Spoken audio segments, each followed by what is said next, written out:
Қайырлы күн, құрметті әріптестер және телекөрермендер. Аймақтық коммуникациялар қызметі өзінің жұмысын әрі қарай жалғастырады. Дәл бүгін біздер міндетті әлеуметтік медициналық сақтандыруға бағытталған тақырыпты қамтитын боламыз. Добрый день, уважаемые коллеги. Мы продолжаем нашу работу и сейчас поговорим о внедрении обязательного социального медицинского страхования. Гости брифинга. Руководитель управления здравоохранения Карагандинской области Ержан Нурлыбаев. Директор поликлиники номер 4 города Караганды Салтанат Шайдарова. Ержан Шакирович, добро пожаловать. Вам слово. Большое спасибо за предоставленную возможность. Хотел бы поприветствовать журналистов сегодня здесь, что у нас имеется такая возможность на этой диалоговой площадке обсудить и презентовать вам проект по внедрению обязательного социального медицинского страхования в Республике Казахстан. Мы подготовили небольшую презентацию, на которой бы я хотел остановиться. Она включает в себя основные базовые понятия касаемо обязательного медицинского страхования, которое будет реализовано на территории Казахстана. Хотел бы представить эту презентацию. Прежде чем более подробно останавливаться на самих нюансах страховой медицины, я хотел бы привести некоторый анализ демографической ситуации, прогноз, то, что сейчас у нас есть, что прогнозируется. Анализ демографической ситуации стал одной из основных причин по пересмотру и рассмотрению новых видов финансирования в сфере здравоохранения Республики Казахстан. По состоянию на 2014 год общая численность населения на территории Казахстана составляла 17 миллионов 400 тысяч жителей. По прогнозным данным, с учетом имеющихся статистических изменений, учитывая, что прогнозируется прирост населения, увеличивается средняя продолжительность жизни населения, к 2030 году прогнозируется, что численность населения Республики Казахстан превысит 21 миллион человек, жителей. Я хотел бы остановиться, акцентировать ваше внимание на том, что на сегодняшний день в процентном соотношении из общей доли населения, проживающих на территории Казахстана, лица старше 65 лет составляют порядка 7%, 6,9%. Дети и подростки 30,4%. Почему я акцентирую внимание именно на этой группе населения? Потому что по статистическим данным, по данным Министерства здравоохранения и соцразвития, основными потребителями медицинских услуг является именно эта категория населения. Ясно, понятно почему. Дети и подростки растут, развивается организм, требует достаточно тщательного медицинского наблюдения. Лица старше 65 лет, понятно, чем дольше живет человек, в процессе своей жизнедеятельности приобретает определенные заболевания, которые требуют своего медицинского наблюдения, медицинской коррекции, и чаще они обращаются за медицинской помощью. В 2030 году мы прогнозируем, что данная категория населения она будет в процентном соотношении увеличиваться. Лица старше 65 лет, их количество процентное соотношение составит 11,2% от общей численности населения Республики Казахстан. Дети и подростки, их процентное соотношение составит 32,6%. То есть та группа населения, которая является основными потребителями медицинских услуг, она в динамике у нас увеличивается. Соответственно, при сохранении подобной тенденции существующая структура первичной заболеваемости и структура затрат приведут к увеличению расходов на сферу здравоохранения. Я хотел бы остановиться на следующем слайде, показать динамику затрат государственного бюджета, расходы на сферу здравоохранения. Если эти расходы в 2004 году составляли порядка чуть больше 131 миллиарда тенге, то по истечению 10 лет по состоянию на 2014 год эти расходы составили 824 миллиарда тенге. То есть, как вы видите, увеличение динамика, увеличение финансирования более чем в 6 раз. Соответственно, тем не менее, как говорят международные независимые эксперты, это недостаточный уровень финансирования для того, чтобы удовлетворить все необходимые потребности населения и для того, чтобы сохранить положительную динамику в плане внедрения новых медицинских технологий и улучшения оказания медицинской помощи. Вот на следующем слайде здесь мы представили сравнительные данные по затратам на сферу здравоохранения касаемо в Республике Казахстан и для сравнения в других развитых странах. То есть в Казахстане отмечается 2,5% к ВВП, а в других странах, которые мы взяли за пример, этот процент несколько больше. Почему мы остановились? В ходе анализа Министерством здравоохранения, правительством Республики Казахстан проводился тщательный анализ выбора модели системы здравоохранения с учетом имеющегося мирового опыта. И я бы хотел остановиться на следующей информации. На сегодняшний день в Казахстане у нас используется так называемая бюджетная модель, когда стопроцентно все расходы по потреблению медицинских услуг закрываются за счет республиканского и местных бюджетов. То есть так называемая бюджетная модель. Она имеет сильные и слабые стороны. Сильные стороны этой модели, к ним можно отнести, это всеобщий охват населения медицинской помощью, социальная направленность и равенство доступа. К слабым сторонам можно отнести это ограниченные возможности перераспределения средств между поставщиками медицинских услуг, наличие неформальных платежей. Здесь необходимо признаться о том, что некая сооплата все равно присутствует со стороны граждан. Слабая конкуренция среди медицинских учреждений. Медицинские учреждения в начале каждого финансового года определяется им объем услуг, которые они должны предоставить населению, ну и, соответственно, исходя из этого объема, определяется объем финансирования на следующий финансовый год. Как бы, скажем, прямой зависимости от конкурентоспособности этих предприятий, от качества предоставляемых медицинских услуг, как таковой не существует.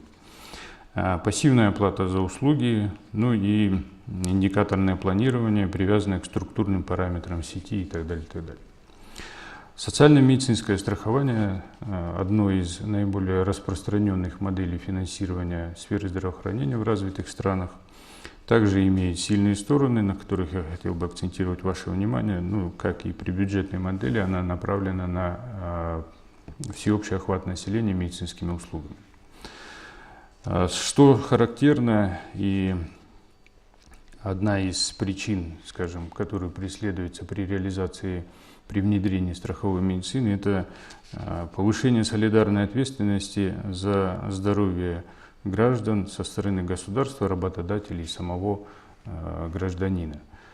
Когда непосредственно будет производиться отчисление как со стороны работодателя, как и со стороны работника, то есть гражданина, ну, соответственно, мы надеемся, что как требования и ответственность за здоровье самого гражданина, оно должно будет повыситься.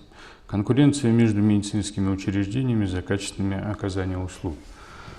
То есть при наличии страхового полюса гражданин Республики Казахстан имеет право выбора медицинской организации. Следовательно, чем выше качество медицинских услуг, предоставляемых той или иной медицинской организации, следовательно, тем выше пациентопоток в эту организацию, ну и тем больше объем финансирования, предоставляемый данной медицинской организацией. На основании, в результате каждого года будут подводиться итоги по определенным индикаторам, и в средствах массовой информации предоставляться информация по рейтингу медицинских организаций, работающих на той или иной административной территории. Это будет делаться для того, чтобы как можно больше информации предоставить для граждан Республики Казахстан, для потребителей медицинских услуг в плане выбора медицинской организации с учетом финансовой устойчивости, с учетом качества предоставляемых медицинских услуг, спектра медицинских услуг, предоставляемых в той или иной медицинской организации. Персонифицированный учет страховых взносов и полученных медицинских услуг. На сегодняшний день Министерством здравоохранения и социального развития разрабатывается информационная система, которая будет именно учитывать персонально страховые взносы и медицинские услуги, предоставляемые каждому отдельно взятому гражданину Республики Казахстан. Социальная направленность, ясно, понятно, и равенство доступа – это то же самое, что я уже говорил в отношении гражданин будет иметь равный доступ к любой медицинской организации при наличии страхового полиса. Слабые стороны, имеются слабые стороны, скажем так, не слабые стороны, а риски.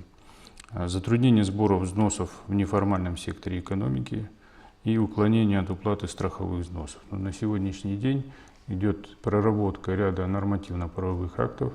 Эти изменения и дополнения будут предупреждать развитие подобных рисков. Основание выбора модели здравоохранения для Республики Казахстан, как я вам уже говорил, он был основан на тщательном анализе международного опыта и в том числе на рекомендациях Всемирного банка. Разрешите, я подробно на этом останавливаться не буду. Кто захочет более детально ознакомиться с этими моментами, я готов эту информацию дополнительно предоставить и дать более подробные разъяснения.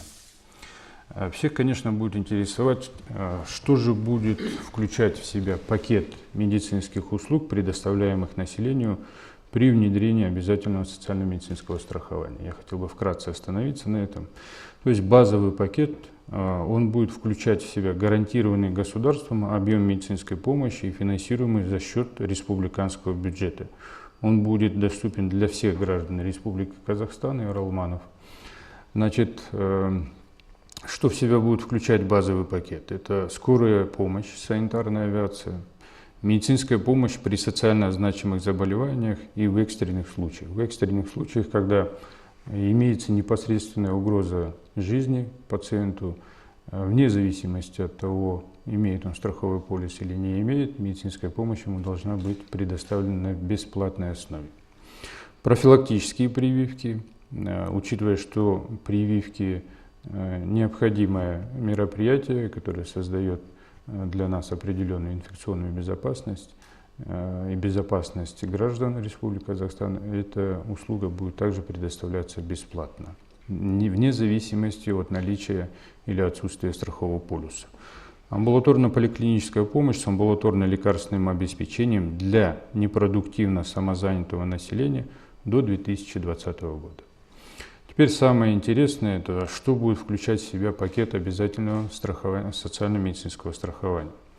Он будет включать объем медицинской помощи сверх того объема, который предоставляет гарантированный объем бесплатной медицинской помощи.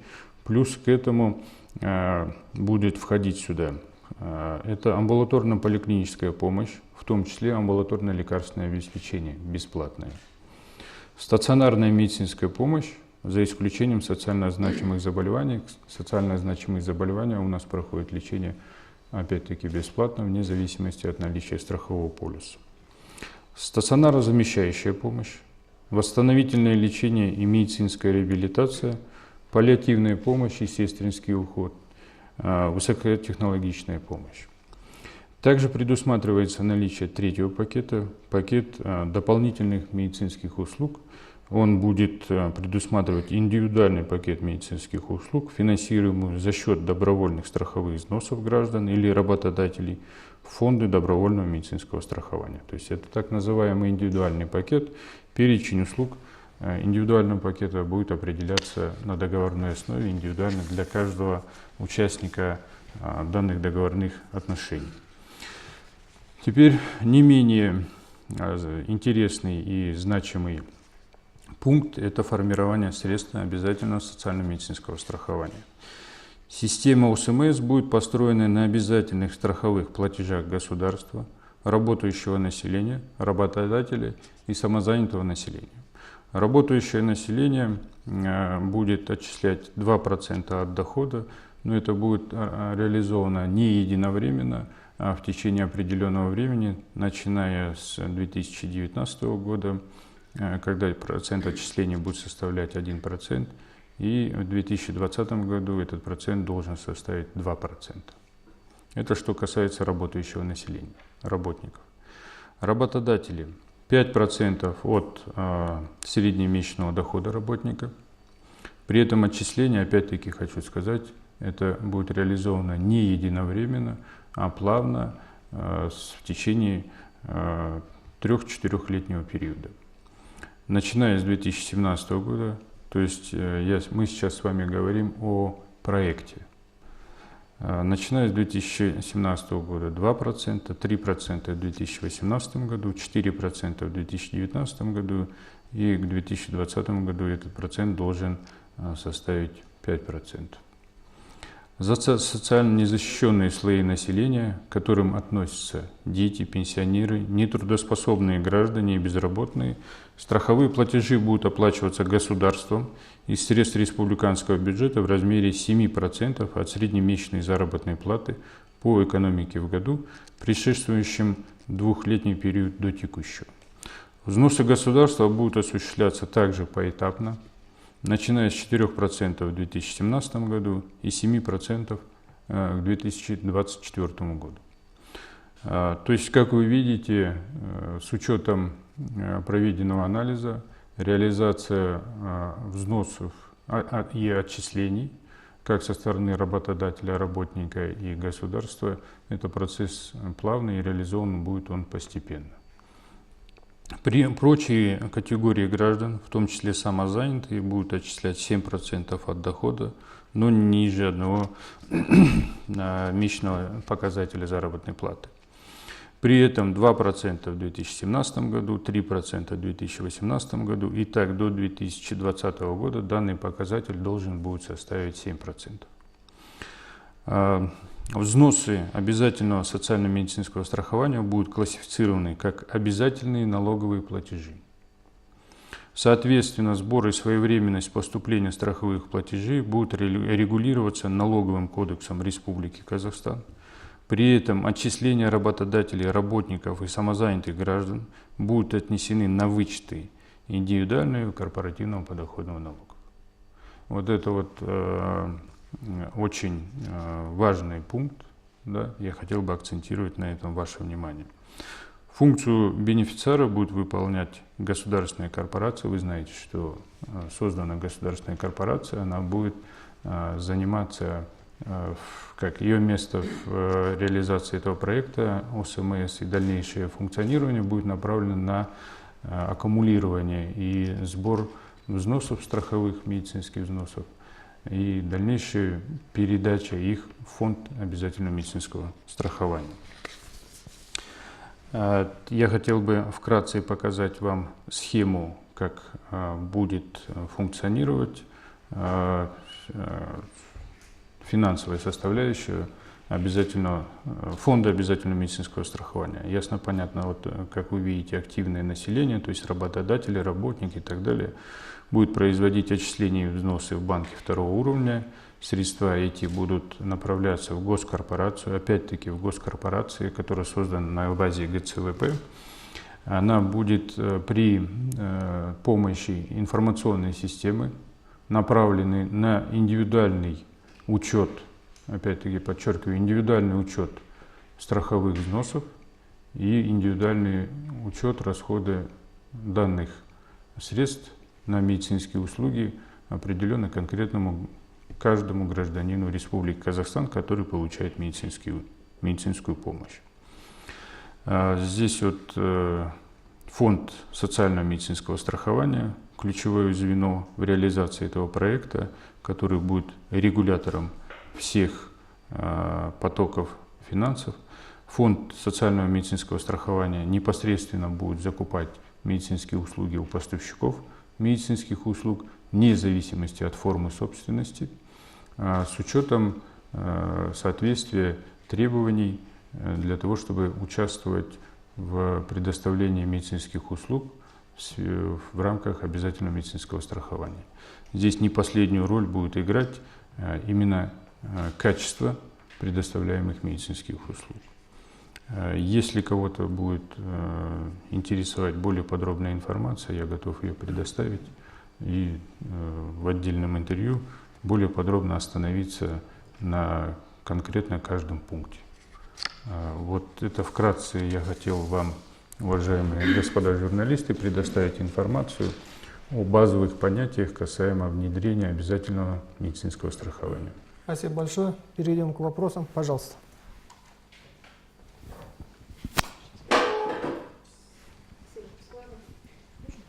Газета «Наша ярмарка». Скажите, пожалуйста, чем отличается вот внедряемая модель от той, которая действовала в конце 90-х годов в Казахстане? И почему она не прижилась у нас? И второй вопрос. Как будет тогда в таком случае осуществляться лечение иностранцев и людей без определенного места жительства, которых и безработным не назовешь, потому что у них, в принципе, нет ничего, ни документов, ни счетов? Вот. Так, спасибо. Начнем со второй части вашего вопроса. Во-первых, так называемые люди без определенного места жительства, безработные, если они зарегистрированы на бирже труда, медицинские услуги им предоставляются на бесплатной основе в рамках гарантированного объема бесплатной медицинской помощи. Лица, не имеющие гражданства, но длительное время проживающие на территории Республики Казахстан, тоже могут стать участниками страховой медицины при наличии страхового полиса.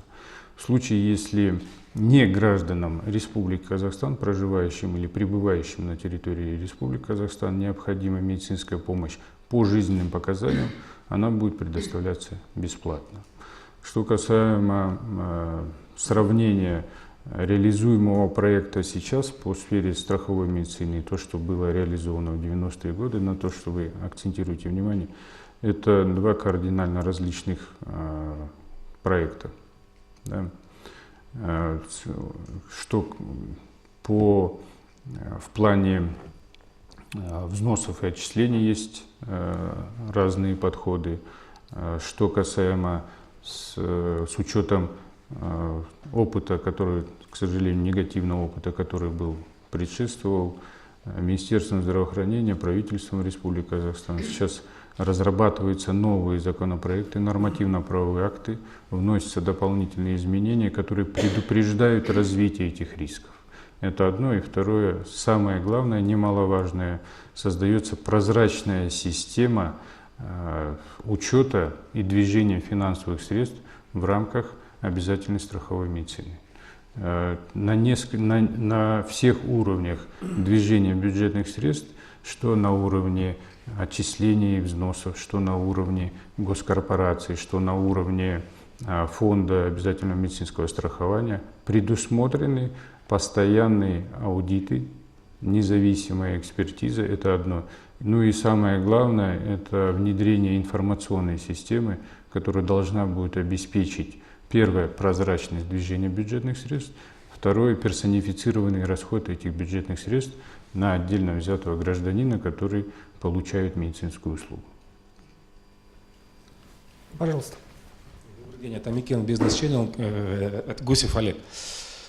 Вот я так понимаю, что схема будет примерно такая же, как, вот, допустим, государство закупало услуги стоматологии, и там обслуживались, значит, дети до 18 лет бесплатно и беременные. То есть примерно такая же схема. Приходят с документами, да, в любое медицинское учреждение, и, собственно говоря, вот, то есть там никаких сложностей не будет. Да? Вот, выбрал поликлинику, например, больницу, все эти вопросы решил. Но я так понимаю, что схема вот эта создана еще и в том числе для того, чтобы государство экономило свои бюджетные средства. Вот сама экономия вот это не просчитывалась, сколько государство сэкономит, значит, при переходе на вот эту систему обязательного медицинского страхования. Хороший вопрос, большое спасибо. Это система обязательного социально-медицинского страхования не преследует цель экономии бюджетных средств. Ни в коем случае. Если это рекомендация МВФ, то это, собственно говоря, уже о чем-то. Я сейчас объясню, поясню. Ни в коем случае она не направлена на то, чтобы сократить объем финансирования со стороны государства в сфере здравоохранения. Она предназначена для того, чтобы увеличить объем финансирования сферы здравоохранения, довести его до рекомендуемого процента к ВВП. И при этом равнозначно объем финансирования будет увеличиваться как со стороны государства, и при этом будут поступать дополнительные платежи, взносы и отчисления, которые увеличат объем финансирования. Соответственно, увеличивая объем финансирования, мы делаем у нас появляется дополнительная возможность для внедрения новых методов диагностики, новых методов лечения. И опосредованно через это мы планируем, и обязательно это будет, улучшаться качество предоставляемых медицинских услуг. Я прошу прощения, он немножко как бы вот не касается медицинского страхования, но вот у нас сейчас есть такая очень больная тема. Это, допустим, человеку нужно пойти к узкому специалисту, например, там лору, или человек стоит на учете, допустим, сердечные какие-то заболевания, там, что угодно, и он знает, что у него болит, то есть он периодически ходит к узкому специалисту. Вот я столкнулся с такой проблемой, мне к лору нужно было пойти, я пришел во вторник в поликлинику, вот мне говорят, нет, только через терапевта. Я говорю, я знаю, что мне надо. Вот мне нужно буквально 2-3 минуты. То есть я каждые 10 лет хожу, там пробки в ушах, их вымыли, все, до свидания. Нет, только к терапевту. Я говорю, хорошо, когда я попаду к терапевту участковому? Так, в следующий понедельник, я пришел во вторник. Я говорю, стойте, тогда схема такая, я пойду к терапевту только в понедельник, он мне даст направление, я спускаюсь в регистратуру, и на следующую еще неделю вы меня записываете к лору. А лор принимает 2 часа в день. То есть, может быть, я еще и... Вот, тем самым меня выталкивают в платную медицину, да, чтобы те услуги, воспользоваться ими. Но в платной клинике сидит вот тот же самый лор, который сидит в государственной. Вот, пожалуйста, прокомментируйте, как мы вот этот вопрос решим, что для того, чтобы зайти к врачу и побыть там 2 минуты, я должен 2 недели стоять в некой очереди. Значит, такой актуальный вопрос. Вот вы сейчас сказали, что я же знаю, что мне нужно к лор-врачу, понимаете? Есть у нас специалисты, называются врачи общей практики, участковые врачи. Только врач может достоверно определить, консультация какого специалиста необходима пациенту. Я просто приведу вам пример. Да? Все мы знаем, что сердце находится слева. Да? Все мы знаем и часто думаем, что если у нас болит слева, это скорее всего сердце. Но я вам хочу сказать, что боли слева в грудной клетке, они присущи не только сердечным болям. Да? С возрастом, к сожалению, организм человека имеет свойство изнашиваться, появляются дополнительные какие-то заболевания, да, если мы до этого активно не следили за своим здоровьем. Вот есть такое понятие, как межреберная невралгия. То есть при остеохондрозе грудного отдела позвоночника зажимаются корешки нервные, и появляются такие же боли, которые характерны для сердечных болей. И только врач, терапевт, участковый врач может определить, что вам нужно в данный момент. Понимаете? То есть мы можем, если мы дадим возможность самим пациентам решать, кто им из узких специалистов необходим, то это приведет к хаосу, понимаете? И это приведет к тому, что прежде чем будет выставлен правильный диагноз, наш пациент обойдет большое количество специалистов узких, как ему кажется, необходимых ему. Поэтому есть правила, эти правила регламентируют работу наших врачей и направлены в первую очередь для того, чтобы правильно поставить диагноз и как можно быстрее прийти к постановке этого диагноза. То есть участковый терапевт создает маршрут пациента, по которому наиболее короткий маршрут пациента, чтобы получить этот диагноз. То, о чем вы говорите, что длительная процедура записи к терапевту и так далее, я хочу вам привести один пример такой. Можно зайти в поликлинику утром в первой половине дня. Мы вот неоднократно с некоторыми из ваших коллег по этому вопросу общались, потом мы организовывали посещение наших поликлиник. В первой половине дня там аншлаг. После обеда, при учете, что поликлиники работают у нас достаточно продолжительное время, у нас полупустые коридоры. Почему? Потому что нашим гражданам, нашим жителям удобнее посещать поликлинику с учетом их жизненного режима, графика работы в первой половине дня. Понимаете? Поэтому, чтобы упорядочить пациентопоток в течение всего дня, в течение всего рабочего дня, активно сейчас внедряется именно прием пациентов по записи. Вот вы сказали о том, что узкий специалист принимает, как для примера привели, 2 часа по бесплатному приему, потом вы идете в платную клинику и опять встречаете этого же узкого специалиста.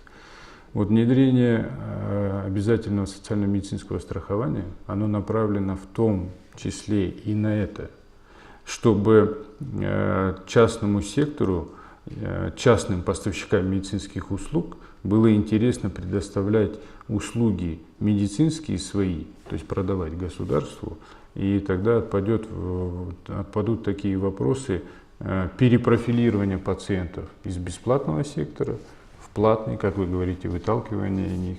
Поэтому сейчас работа в этом направлении также ведется, и при реализации этого проекта обязательного медицинского страхования эти вопросы они будут сняты с повестки. Спасибо. Телеканал Астана. Я прошу прощения еще, буквально. Но зарплата вот врача общей практики зависит от количества людей, которые к нему записались, или нет? Зарплата врача общей практики, она зависит от качества предоставляемых медицинских услуг.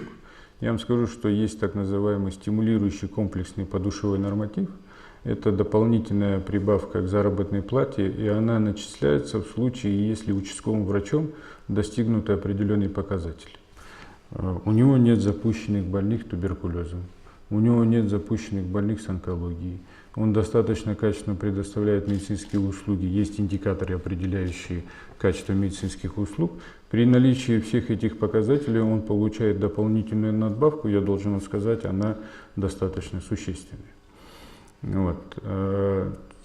Что касается от пропускной способности врача, участкового врача, то здесь регламентировано, есть определенное время, которое он должен потратить на пациента, чтобы провести прием. От этого его размер заработной платы не зависит. Размер заработной платы, стандартный размер, зависит от времени работы. Пожалуйста, Марина. Добрый день, Марина Иневатова, телеканал Астана. Я, наверное, все-таки продолжу тему моего коллеги, которую он уже поднял, по поводу качества медицинских услуг. Вот данная система обязательного медицинского страхования все-таки предполагает, что услуги должны, то есть качество этих услуг должно повышаться. В связи с этим вопрос. Сколько все-таки больниц, поликлиник по Карагандинской области не хватает у нас, не только в городе, но и на селе? И сколько, может быть, специалистов узкой направленности, узкой специализации тоже не хватает? Какие именно? Спасибо за вопрос. Скажу так, что дефицита в медицинских организациях на территории Карагандинской области, острого дефицита нет. Сегодня, вы задали вопрос, что касается сельского здравоохранения. Уникальная ситуация. В текущем году на территории Казахстана будут сданы в эксплуатацию 27 семейно-врачебных амбулаторий. 27. То есть это позволит нам заменить все имеющиеся аварийные здания на селе, все имеющиеся здания, которые не соответствуют санитарным требованиям, и вопрос будет закрыт практически полностью. Что касается поликлиник, это самый насущный вопрос. Строительство, за исключением города Караганды, во всех наших населенных пунктах, городах-спутниках, вопрос этот снимается с повестки дня. По одной той причине сейчас мы активно привлекаем частных поставщиков медицинских услуг для работы в рамках государственного заказа, и им это становится интересно. Если по состоянию на 2015 год у нас в реестре было 25 поставщиков медицинских услуг из частного сектора, то на начало второго квартала текущего года это количество увеличилось на 10, то есть их стало 36 поставщиков. Что касается строительства поликлиник, у нас нет такого острого дефицита, но я скажу, что мы привлекаем частный сектор, частные инвестиции, и сейчас достигли определенной договоренности по строительству 2 поликлиник в городе Караганде за счет частных инвестиций. Участие частного сектора в предоставлении медицинских услуг становится актуальным, и им становится это интересно, учитывая, что тарифообразование на государственные услуги достаточно приемлемое, достаточно выгодное для частных поставщиков. Это что касается количества. Қазақ радиосының Қарағанды облысындағы меншікті тілшісі Сейітқали Әшім. Құрметті Ержан Шәкірұлы, мен бүгінгі сіз көтеріп отырған міндетті медициналық сақтандыру тақырыбынан аз кем ауытқып кетейін деп тұрмын. Бізді толғандырып отырған мәселе ауыл медицинасының бүгінгі ахуалы. Қарағанды облысында 9 селолық аудан бар. Бір ғана Қарқаралы ауданында 37 мыңнан астам халық тұрады. Осы халықтың көпшілігі 40 жыл бойы Семей апат аймағында тұрып келген халық. Полигонның құрбандары. Бұрынғы жалықпаған Егінді ауданында 9 селолық округ бар. 9 селолық округтың үшеуінде ғана дәрігер бар. Атап айтып беретін болсам, Шарқы селолық округы, Егінді селолық округы, Тәттімбет селолық округы. Қалған 6 селолық округты дәрігер мамандар жетіспейді. Дипломмен ауылға деген бағдарлама қайда?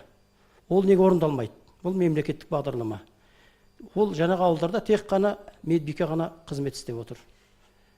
Осыған қандай жауап берерсіз? Рахмет. Я хотел бы ответить на этот вопрос следующим образом. Дефицит медицинских кадров существует не только в Каркаралинском районе. Он существует у нас в области в принципе. Как решается этот вопрос? Скажу, что ежегодно мы трудоустраиваем порядка 170-180 выпускников, в том числе в подавляющем большинстве Карагандинского медицинского университета. Для того, чтобы обеспечить, в частности, Каркаралинский район узкими специалистами, то, о чем вы спрашиваете, Каркаралинская центральная районная больница за счет собственных средств оплачивает так называемую резидентуру. То есть, я вкратце остановлюсь, если раньше наши выпускники учились, студенты 6-го курса учились 6 лет, студенты медуниверситета, то с января 2014 года в соответствии с приказом Министерства здравоохранения с целью улучшения подготовки специалистов по узким специальностям введена так называемая резидентура. Она что под собой подразумевает? 6 лет выпускник заканчивает, получает диплом либо терапевта, базовый диплом, скажем так. В дальнейшем для того, чтобы получить узкую специальность кардиолога, лор-врача, акушер-гинеколога и так далее, необходимо пройти 2-3-летнюю специализацию, резидентуру, обучение в резидентуре, после чего он получает необходимый диплом. Вот посмотрите, 2014 год, 2015 год, 2016 год, в этом году Карагандинская область получает первых выпускников из резидентуры. В том числе по Каркаралинскому району должны прийти 3 специалиста. На сегодняшний день хотел бы поблагодарить акимат Каркаралинского района. Имеется необходимая поддержка, уже решен вопрос об выделении социального пакета, жилья и всех необходимых атрибутов для того, чтобы закрепить молодых специалистов. В общем, медицинские организации области для себя на сегодняшний день готовят специалистов по всем узким специальностям, необходимым для удовлетворения потребностей наших медорганизаций. С местного бюджета выделено порядка 30 миллионов тенге для того, чтобы мы имели возможность целевой подготовки узких специалистов при обучении в резидентуре. Хотел бы еще, пользуясь возможностью, сказать, что вот по Каркаралинскому району по-моему, 50 километрах от Егинды-Булака сейчас построен рудник, там идет добыча драгоценных металлов. И работодатель, владелец этого рудника, на собственные средства построил достаточно интересный современный медицинский центр. На сегодняшний день ведется уже, заканчивается решение вопросов по урегулированию этого вопроса о передаче в доверительное управление данного медицинского центра одной из медицинских организаций государственных для оказания необходимых медицинских услуг населению Егинды-Булакского региона на современном медицинском оборудовании, которым оснащен данный центр. Я думаю, что в конце 2016 года, по итогам 2016 года, я смогу вас проинформировать о тех положительных изменениях, в частности, касаемо Каркаралинского района и сферы здравоохранения Каркаралинского района. Спасибо. Казахстан, Караганды. Мен емхана директоры Салтанат Шайдароваға қояйын деп отырмын. Не дегенмен де халықта қабылдап, науқастарды қабылдайтын сіздер ғой. Жалпы осы міндетті медициналық сақтандыруды жүйесін қарағандылықтар солығымен жұмыс істеуге дайын ба, немесе емхана қаншалықты дайын, емханаға әсер ететін пайдасы қандай, сонымен қатар барлық медициналық қызмет тегін ба, әлде ақылы болатындар бар ма, болса ол қандай медициналық қызмет түрлері? Разрешите, да? Разрешите. Міне біздің медициналық сақтандыру ол біздің халқымыздың денсаулығын қорғау жүйесі ғой. Ол жаңағы айтқандай екі міндетті медициналық сақтандыру болады, сосын ерекше жеке медициналық сақтандыру жолмен дамитын болады. Енді қазіргі біз алып жатқан мемлекеттік тапсырыстар бойынша жұмыс жасап жатырмыз. Мына медициналық сақтандыру саласы енгізілген кезде ол бізге қосымша түсетін қаражат деп есептеймін. Ол біз қазіргі медицинадан оның айырмашылығы болмайды. Қазіргі алып жатқан көмектің бәрі сол есепте қалады. Бірақ жаңағы Ержан Шакирович айтып кеткендей, базовый пакет дейді, базалық пакет бойынша жаңағы тегін медициналық көмек көрсету көлемі сол қалпынша қалады. Оған жаңағы біздің бәр Қазақстан тұрғындар, азаматтар мен оралмандар кепілдік көмек алады. Одан кейін жаңағы медициналық сақтандыру тобынан алатын көмектерінің бәрі айтылғандай сол қалпында қалады. Бірақ оған қосымша жаңағы ерекше өздері басқа бір көмек аламыз десе, онда тізім бойынша өздері таңдаумен оны ала алады. Жаңағы көрсететін көмек жеке меншікті емханаларда, жаңағы мемлекеттік емханаларда болады.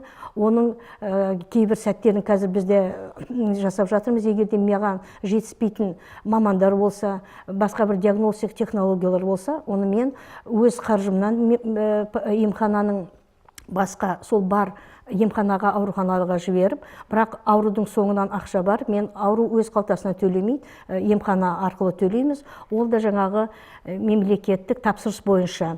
Мемлекеттік тапсырыс жаңағы жеке меншіктерде де болады, қазіргідей мемлекеттік емханаларда болады.